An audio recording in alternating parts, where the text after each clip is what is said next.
Hola, ¿qué tal? Buenas noches, bienvenidos a TN23, soy Axel Cardona y al lado de un gran equipo estaremos acompañándoles para darles a conocer las noticias que han causado interés en las últimas horas, tanto en nuestro país como en el resto del mundo. Iniciamos con nuestros titulares.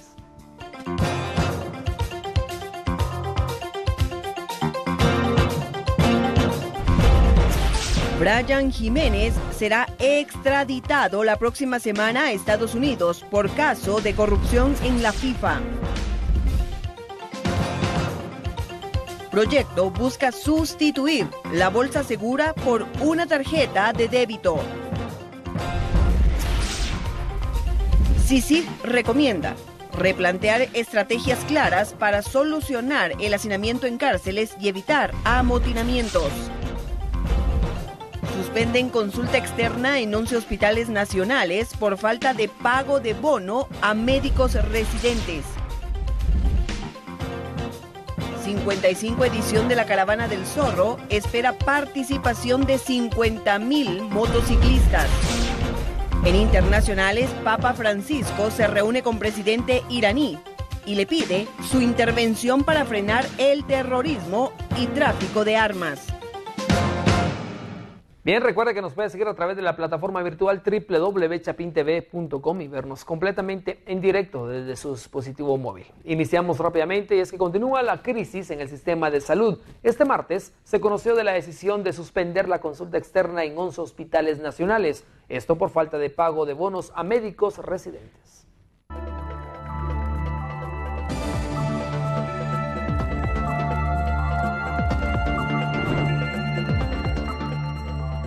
Tras no obtener una respuesta positiva de parte de las autoridades, los médicos residentes del Hospital General San Juan de Dios decidieron suspender la atención en la consulta externa de 11 nosocomios a nivel nacional. El día de hoy, pues nosotros hicimos el cierre físico, la consulta externa, sin embargo, como les explicaba en la mañana, el cierre técnico de la consulta externa está hecho desde el momento en que los insumos no son los suficientes en el hospital.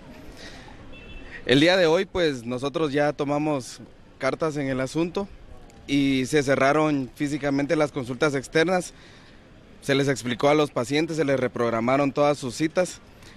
La deuda asciende a 12.5 millones de quetzales, la cual es arrastrada desde el mes de agosto del año 2015. Esto afecta a 2.200 médicos. Lo que se nos adeuda son descuentos que nos hicieron cuando entró en vigencia el pacto colectivo. Nuestro salario nominal aumentó, entonces aumentan los descuentos del Montepío y del ISR. Entonces en ese aumento nos debieron de haber aumentado a nosotros por año de residencia a partir del primer año que nosotros ya llevábamos de laborar aquí. Sin embargo, ese ajuste salarial no se hizo y eso es lo que se nos adeuda desde el mes de agosto de 2015 hasta el mes de diciembre de 2015. También se nos adeuda la mitad del pago del aguinaldo del año pasado. Para TN23, con imágenes de Alex Álvarez, reporta Julio Hernández. Bueno, de igual manera, la consulta del Hospital Roosevelt también sigue cerrada y a criterio del personal médico y de enfermería del referido centro hospitalario, si no se atienden las demandas, las acciones podrían agudizarse. 2 semanas cumplió la consulta externa del Hospital Roosevelt de atender irregularmente a los pacientes debido a la decisión de los médicos residentes, quienes exigen al Ministerio de Salud el pago de bonificaciones atrasadas. Miles de citas han sido reprogramadas hasta nuevo aviso debido a la incertidumbre en torno al pago de bonos para los médicos, quienes indican que solo han tenido falsas promesas de pago y que no atenderán a los pacientes con normalidad hasta tener el dinero depositado en sus cuentas.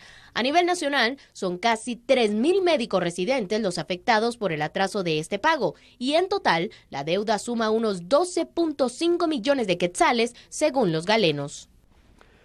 Bueno, y el programa de bolsa podría ser eliminado. En sustitución, las autoridades analizan la posibilidad de implementar tarjetas de débito que será entregada para que el beneficiario haga sus compras en tiendas y comercios del país. Autoridades de la cartera de Desarrollo Social analizan eliminar el programa de bolsa segura de alimentos por el uso de una tarjeta de débito que sería utilizada para la compra de productos en tiendas o comercios. El proyecto beneficiaría a 175.000 familias de Alta Verapaz, Sololá, Quiché, Huehuetenango y San Marcos. Estamos viendo esto porque es muy eficiente si la persona que trabaja para X dependencia le depositan en esa tarjeta de débito, esta persona puede hacer lo que desee, y con ese dinero meterlo a una libreta de ahorros o pasarlo a su cuenta de cheques, pero se transparenta en el modo de que no habrán plazas fantasmas, porque en ese pequeño chip dice hasta qué dependencia y qué número de trabajador del Estado tiene.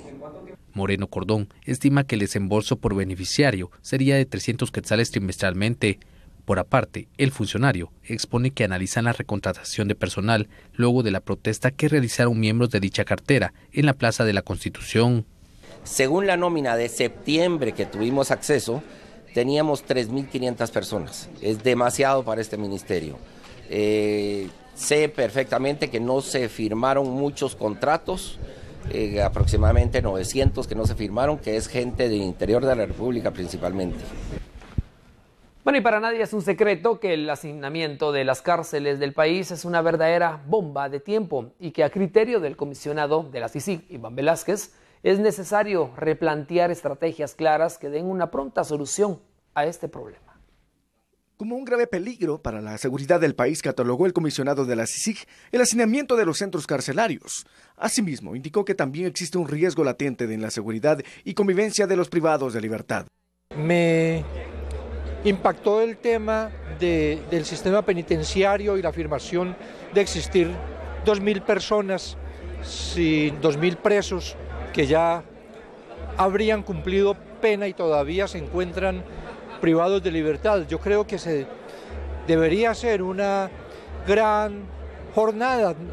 Se me ocurre, por ejemplo, con el concurso de las facultades de Derecho que provean para la revisión de la privación de libertad de estas personas que ya cumplieron su pena. Son las mismas inquietudes también planteadas por el señor ministro de Gobernación, que creo tocaron uno de los puntos sensibles efectivamente en el momento de hoy. El plan se estará presentando los próximos días, con los cuales se pretende que la situación en la que se encuentran las cárceles no repercute en la sociedad. Por su parte, autoridades de gobernación buscan mecanismos para mejorar y garantizar de esta manera la seguridad de los penales, con los que se pueda evitar amotinamientos como los ocurridos anteriormente. El Ministerio de Gobernación se encuentra realizando un análisis para presentar en la próxima reunión de la instancia coordinadora del sector justicia una propuesta concreta para paliar el hacinamiento en los centros carcelarios, donde actualmente se encuentran los reos que podrían optar a su libertad. Básicamente es, primero, tener la data o la información de toda la población reclusa, saber exactamente cuántos fueron ya condenados y cumplieron su pena, quiénes tienen el derecho de la redención y quienes están detenidos por delitos menores. Ahorita estamos terminando de sistematizar esta información para llegar ya con el plan a la instancia coordinadora del sector justicia.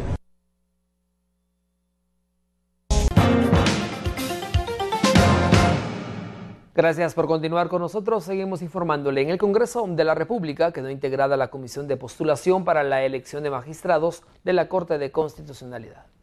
La instancia de jefes de bloque determinó nombrar a la diputada Ninette Montenegro como presidenta de la comisión postuladora encargada de evaluar los expedientes de candidatos que participen a magistrado titular y suplente de la Corte de Constitucionalidad. A ella le acompañarán como secretario Raúl Romero y como suplente Sandra Morán.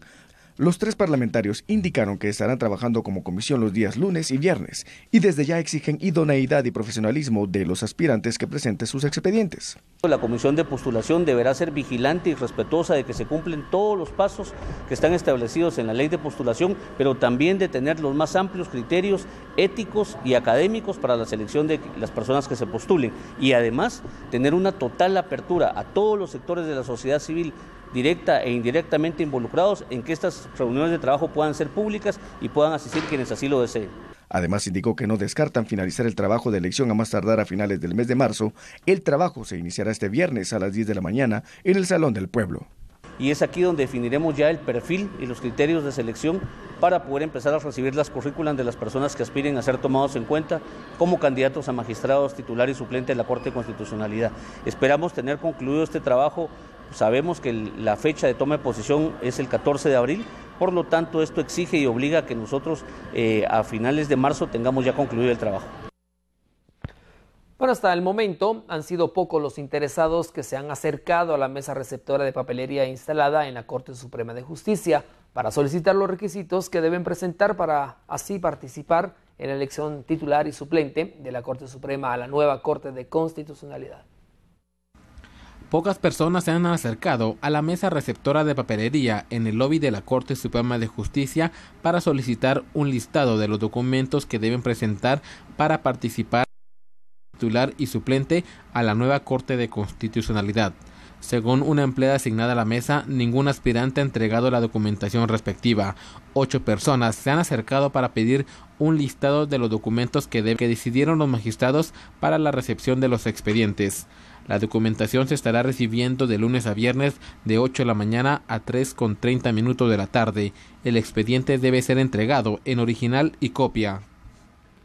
Bueno, el proyecto de desarrollo económico, el cual está enfocado a atraer la inversión extranjera, fue presentado por el mandatario de la República, Jimmy Morales.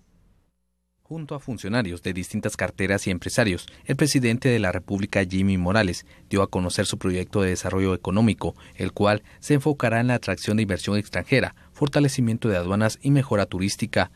De la mano de dicha estrategia, se incluye el fortalecimiento al sistema carcelario y judicial. Invertir más y mejor en inteligencia y la investigación criminal. Se pretende priorizar los gastos y hacer más eficiente el presupuesto para asignar más recursos en los temas de investigación y de inteligencia, que nos permita anticipar los actos criminales. Fortalecer el sistema judicial. Hemos estado abogando porque dentro del presupuesto puedan tener 250 millones más, señor ministro, para que ustedes puedan por lo menos solventar las necesidades que sabemos que su operación demanda y aún sabemos que no es suficiente, pero estamos luchando para que ustedes puedan contar con ese recurso. El gobernante comenta que para fortalecer el comercio regional es necesario que El Salvador apueste a la unión aduanera, tal y como lo aceptó Honduras. Bueno, autoridades del Ministerio de Energía y Minas, conjuntamente con representantes de la Procuraduría de los Derechos Humanos, realizaron un monitoreo en plantas de envasado y distribución de gas propano. Esto para verificar el valor del producto. Para garantizar precios justos y peso justo, porque no solo hubo un alza y todavía hay algunos consumidores que indican que no se le está dando el peso cabal. Ante las crecientes denuncias sobre dudas en la cantidad de producto, diversas autoridades supervisaron plantas de envasado y distribuidoras de gas propano. En el área de hidrocarburos ingresa una denuncia por semana. En Adiaco, 15 denuncias han ingresado por malas prácticas. De 20 cilindros que se pesan, encontramos normalmente 1 o 2 cilindros que tienen menor cantidad, y lo que andamos viendo es haciendo un proceso para que esto se corrija, para que todos los equipos de medición que tienen las plantas estén debidamente calibrados. Los problemas que tenemos con contenido de gas, pues coordinamos con las empresas para que le repongan a los consumidores el gas que les hizo falta. En noviembre pasado se dio una alza sorpresiva e injustificada del gas propano, insisten autoridades, entre 15 a 60 quetzales, que los llevó a comparecer ante el Ministerio Público por posible especulación de precios. Ha transcurrido 2 meses de eso y el proceso se encuentra en ratificación de declaraciones. No se vislumbra que estos precios regresen a la normalidad, por lo menos no de manera voluntaria. Que el precio del gas propano tiene que disminuir, que los guatemaltecos tienen que empezar a sentir la disminución que hay en los precios internacionales. Exhortando al Ministerio de Energía y Minas para que inviten a empresas regionales interesadas en ingresar al mercado el tema del gas propano en el país con el objetivo de ampliar la oferta. El tema del gas propano impacta también en el pan popular y tortillas, alimentos servidos y por supuesto en los hogares guatemaltecos.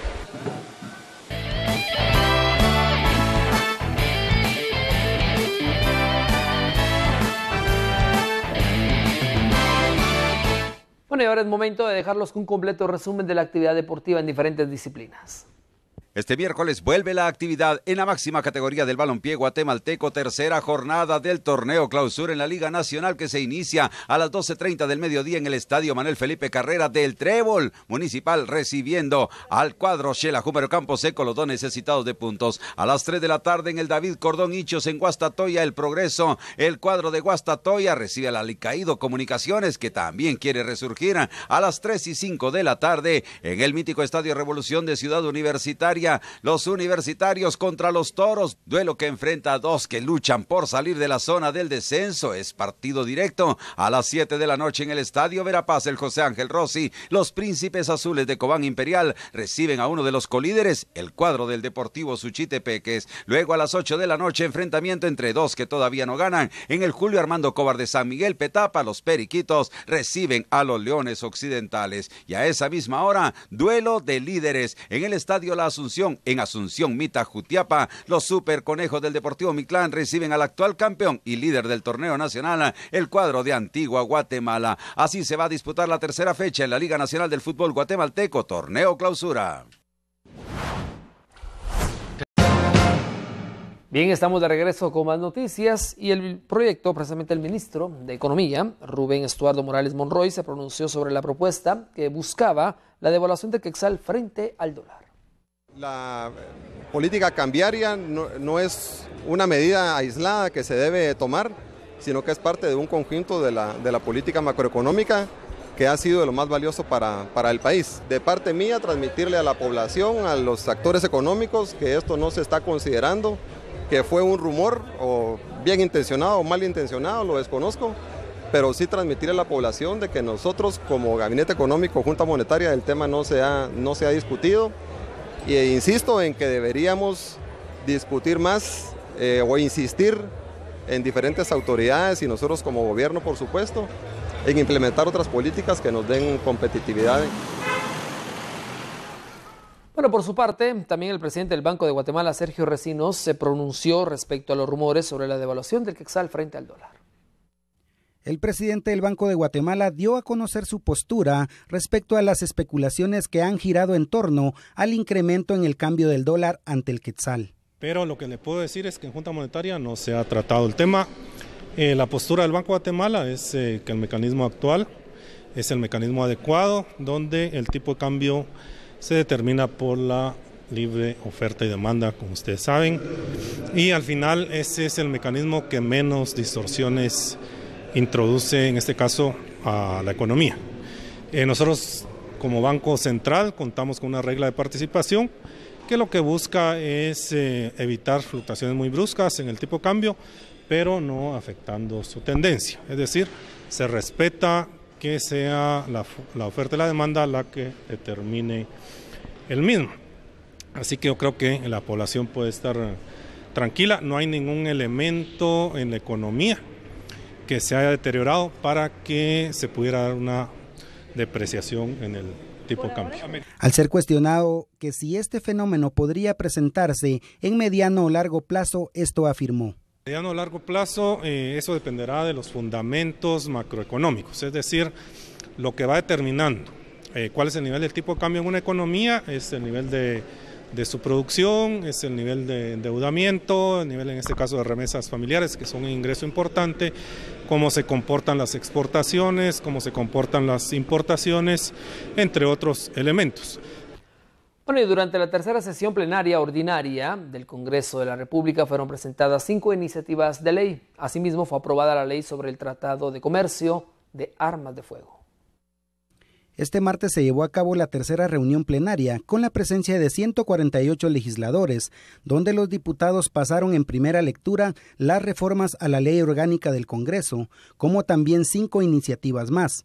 Dentro de ellas, la Ley de Servicios Nacionales de Facilitadores Judiciales, Ley Orgánica para la Atención Integral de Protección de Víctimas de Violencia, entre otras. Luego de varios minutos de discusión en el Pleno, donde algunos diputados se refirieron a la necesidad de que esta iniciativa pase por 3 debates antes de ser aprobada, debido a que ésta responde al clamor popular que demanda el pueblo con el fin de terminar con los excesos que existen en ese organismo. Asimismo, fue aprobada la Ley de Comercio de Armas y la elección de la Comisión de Derechos Humanos, que integra un diputado de cada bloque, así como fue presentado el informe circunstanciado del Banco de Guatemala, donde los legisladores hicieron cuestionamientos, fijando postura a favor y otros en contra.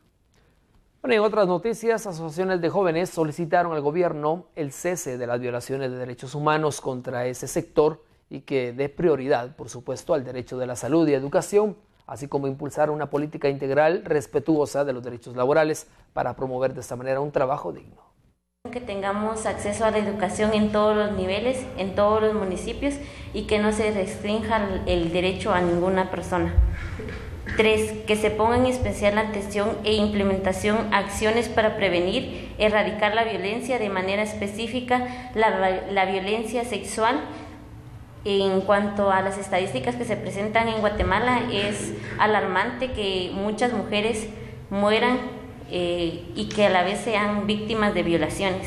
Que se reduce al desarrollo de la niñez y la juventud en espacios reducidos como la escuela, la casa o la calle, ¿verdad? Entonces, que no están mal, pero hay que tener programas, hay que tener estrategias para que sean estos espacios de crecimiento y de desarrollo y no de degradación de una sociedad. Bueno, en el marco de la 55 edición de la Caravana del Zorro, a desarrollarse el 6 de febrero próximo, autoridades de seguridad afinan detalles del plan de apoyo que brindarán.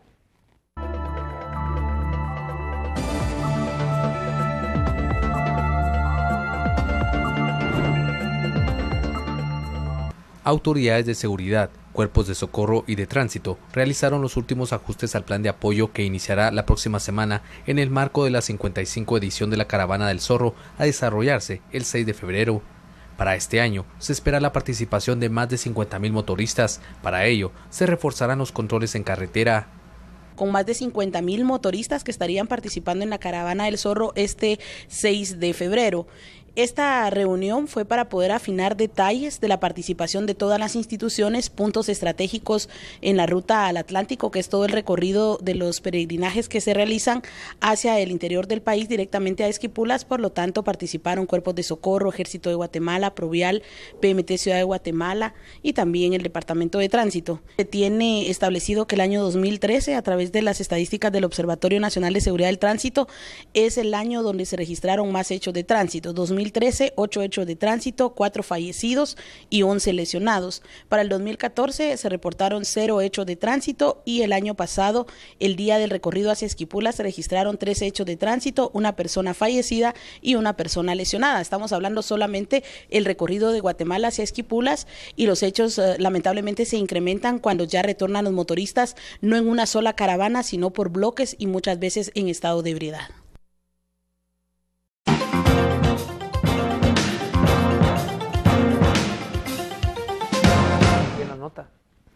Bien, estamos de regreso con más información, y es que Brian Jiménez, expresidente de la FEDEFUT, presunto implicado en casos de corrupción, será extraditado a Estados Unidos la semana próxima.